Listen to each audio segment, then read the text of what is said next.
Sigue lloviendo aquí en la ciudad de Buenos Aires y por supuesto así va a mantenerse por lo menos hasta mañana, a la mañana, al mediodía, tal como dice o indica el pronóstico del Servicio Meteorológico. Bueno, y de esto estamos mostrándote y además hablando de esto porque vamos a hablar de la acción por el clima, del clima en definitiva y las variaciones que ha tenido durante estos años, qué podemos hacer con respecto a esto, qué está pasando, porque esto también es importante. Y estamos comunicados con el ingeniero Andrés Valdivia, del programa Escuelas Verdes. Andrés, ¿qué tal? Buenas tardes. ¿Cómo estás, Javier? Muy ¿Cómo buenas estás? tardes. ¿Bien? Bien, en este día de lluvia también. Sí. ¿Cómo estamos hoy? ¿Cómo estás tú también? Tal cual, tal cual. Mira, ¿sabes qué te quería preguntar? Porque creo que algo habíamos hablado la otra vez respecto de este año, que fue totalmente atípico a otros, ¿no? Donde hubo menos polución, menos autos en las calles, en el mundo y demás. Pero así todo no se repara el cambio climático producido por el hombre, o sea, los efectos del cambio climático producto del hombre, ¿no? No alcanza. Claro, estas son acciones que se están generando desde hace más de 150 años, desde que el hombre empezó a generar energía cuando transforma todo lo que es tracción a sangre por tracción mecánica, empezamos a generar gases de efecto invernadero y estos gases de efecto invernadero se han ido manteniendo y se han ido sumando en la atmósfera. A medida que nosotros empezamos a generar más gases de efecto invernadero que están presentes en la atmósfera, estos empiezan a absorber cada vez más radiación viene del Sol y por consiguiente empiezan a calentar el planeta. Es como una olla a presión en la cual cada vez estamos calentando y los mismos vapores empiezan a generar que se empiece a retroalimentar en sí mismo. Y a medida que van aumentando los gases de efecto invernadero, también va aumentando la temperatura del planeta. Esta temperatura del planeta es la que ha ido generando y ha ido modificando la variabilidad climática del planeta. O sea, ha ido aumentando más la temperatura. Claro. Desde ahí que se dice que en el planeta existen dos efectos invernaderos, uno que es el natural, que se origina por las erupciones volcánicas, por la evaporación del agua de mar, por los incendios naturales, que te generan un clima promedio en el planeta, que es el efecto invernadero natural, que te genera también la vida. Pero cuando nosotros tenemos gases de efecto invernadero antrópicos, que son los que nosotros aplicamos al planeta, nosotros generamos un efecto invernadero natural antrópico o causado por el hombre. Este efecto invernadero antrópico es el que ha generado el cambio climático. Y nosotros lo hemos generado principalmente por las formas de energía o de generación de energía que nosotros utilizamos al día de hoy. O sea, del 100% de la energía que se genera en el mundo, ya sea para todos los usos, para residencial, para industrias, para vehículos, el 86% es en base a combustibles fósiles. Que los combustibles fósiles son altos generadores de gases de efecto invernadero, siendo el más contaminante el carbón, y que es el más utilizado en el mundo, seguido del petróleo y seguido del gas. Ahora, si nosotros nos ponemos a pensar qué ha pasado en el tiempo, que nosotros ya hablamos de que estamos en una cuarta revolución industrial o en una industria 4.0, lo más pintoresco, simpático de todo esto es que nosotros hemos seguido avanzando, nos seguimos desarrollando en un desarrollo completamente lineal, en el cual nosotros primero extraemos una materia prima, hacemos un producto, lo usamos y lo desechamos, generando siempre disposición final. Pero estamos en una cuarta revolución industrial donde generamos energía con carbón todavía, con petróleo, como en la segunda revolución industrial, y seguimos generando energía con el principio de la máquina de vapor de la primera revolución industrial. Y si ahora te pones a pensar que si nos vamos a la parte de transporte, seguimos con los motores de combustión interna de 1890, 1860, y así hemos ido avanzando. Entonces, ¿qué es lo que ha ido sucediendo en el paso del tiempo? Cada vez nosotros necesitamos una mayor cantidad de energía. Y uno de los grandes pasos o desarrollos para que nosotros podamos mitigar esto de la generación de gases de efecto invernadero por nuestro uso indiscriminado, por nuestro mal uso en la casa, nuestro uso racional e ineficiente, el mal uso quizás que se le puede dar a las industrias que no se han actualizado, genera gases de efecto invernadero. Entonces lo que nosotros tenemos que hacer son 3 puntos súper importantes. Uno es mitigar. Nosotros tenemos que mitigar la generación de gases de efecto invernadero y nos tenemos que adaptar y tenemos que empezar a utilizar y a generar energía de otras formas. Desde ahí nace el proyecto o nace la ley, que es la 27.191 de fomento a las energías renovables, que te dice que para el 2025 tienes que tener un 20% de tu matriz en base a energías renovables. Pero además se generó y se reglamentó el año pasado una ley que venía siendo del 2017, que es la ley de generación distribuida, que este es el gran paso de la generación energética porque es la gran democratización de la energía. O sea, todos podemos generar energía. generamos para nuestro autoconsumo, y si nosotros tenemos un excedente de la energía que estamos generando, la podemos volcar a la red.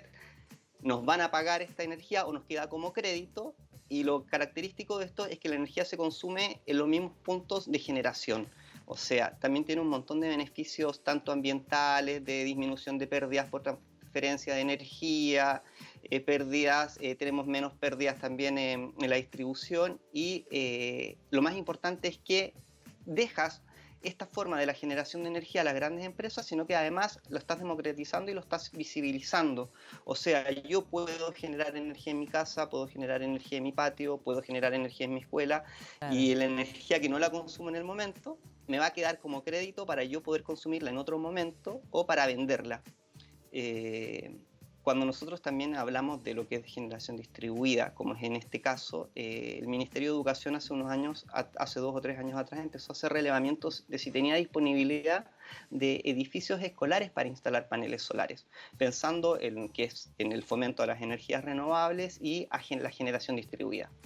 En base a eso surge un proyecto de BEA Elige del 2017 con las escuelas Antonio Devoto, y en la escuela primaria Antonio Devoto, la 15 del Distrito Escolar 17, se instala el primer edificio público conectado a la red por la ley de generación distribuida, que son estas fotos que están viendo acá. Una es la escuela media Antonio Devoto y la otra es la primaria.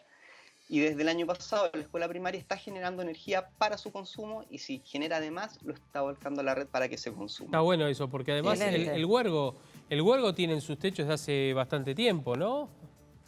Sí, la Escuela Técnica Huergo está en un proceso de licitación, que la licitación ya está lista y tiene que empezarse a hacer el proceso de instalación este año, o sea, de aquí a lo que termine este año, a principios de enero, bajo el mismo concepto.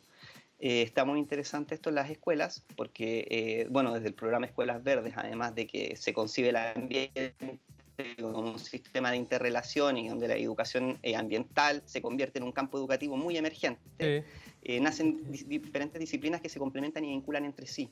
Entonces, siempre cuando hablamos de energía, de generación de energía, primero lo que enseñamos es saber consumirla. O sea, antes de instalar paneles, primero tienes que saber cómo utilizar la energía. Cómo ver la energía, verla como una materia prima importante, tan importante como cualquiera de las demás, porque si no tenemos energía prácticamente no podemos hacer nada. Nuestra vida y nuestros niveles. En Brasil, en Trancoso, me estaba diciendo una gente que ya pronto ya el proyecto se va a cumplir, y armaron todo como una comunidad, ¿no? Y justamente con el tema de los paneles, de armar las casas, las escuelas, todo como estás contando vos, todo para que sea también sustentable. Esto en Trancoso, y ya hay muchas familias y mucha gente que ha comprado los terrenos. Esperemos que pronto podamos hacerlo en nuestro país también, ¿no? Que ya en algunos lugares, obviamente, además de las escuelas, debe haber. Sí. Esta ley se terminó de reglamentar el año pasado. Hasta septiembre de este año ya habían 400 instalaciones aprobadas, tanto como privadas como públicas. En la ciudad de Buenos Aires hay 2 conectadas a generación distribuida. Uno es de la Agencia de Protección Ambiental y la otra es esta escuela, y hay más edificios que van en proceso a conectarse. Lo importante de esto es como volver a recalcar, estamos democratizando la generación energética. Claro. O sea, esto es dejar de pensar en los monopolios, en cómo generan energía, cómo los grandes capitales pueden generar energía, sino que nosotros ahora también podemos generar, si nosotros lo pensamos como un proyecto a largo plazo, como un proyecto sostenible. ¿Es muy costoso? Que sabemos la energía, no es costoso. Pero el costo o el gran componente que tiene es que cuando haces una instalación de energías renovables, normalmente todo el costo de la inversión lo tienes que colocar en el momento que instalas. O sea, instalas los paneles, instalas un inversor que te van a generar energía por 20, 25 y hasta por 30 años, pero lo tienes que pagar el día cero. Y después del resto del tiempo solamente vas a tener algunos costos operativos y de mantenimiento. Claro. Un proyecto llave en mano de instalación de paneles te está costando aproximadamente $2 el watt. O sea, si yo quiero instalar 2 kilowatts de paneles en mi casa, me está costando aproximadamente $4.000.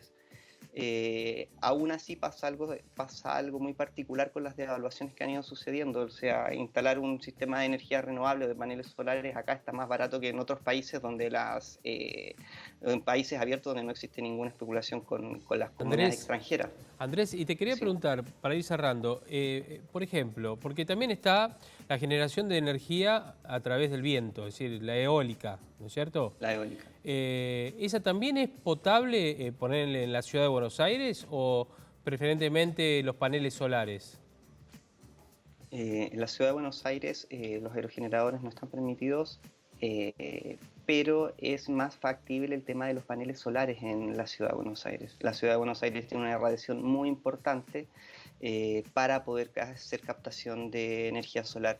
Cuando nosotros hablamos de vientos necesitamos estar en un lugar donde no tengamos edificios de altura, donde no tengas corrientes de aire. Pero el gran problema hasta el momento de las energías renovables es la capacidad de almacenamiento. No sé si escucharon alguna vez que nosotros para generar energía con renovables nosotros necesitamos disponibilidad. O sea, sol para generar fotovoltaica, o viento para generar eólica, Claro. olas para mareomotriz, por ejemplo. Bien. Y otra energía o el almacenamiento que vendrían siendo las baterías o la capacidad de almacenamiento también se está viendo como una nueva energía renovable. ¿Por qué? Porque para lograr toda esta transición de cambiar de las termoeléctricas que queman un carbono o petróleo, nosotros también vamos a tener que plantear toda la transformación y el transporte de energía. Y desde aquí viene mucho algo que se está hablando, es del hidrógeno verde. No sé si alguna vez escucharon hablar del hidrógeno verde. No. No.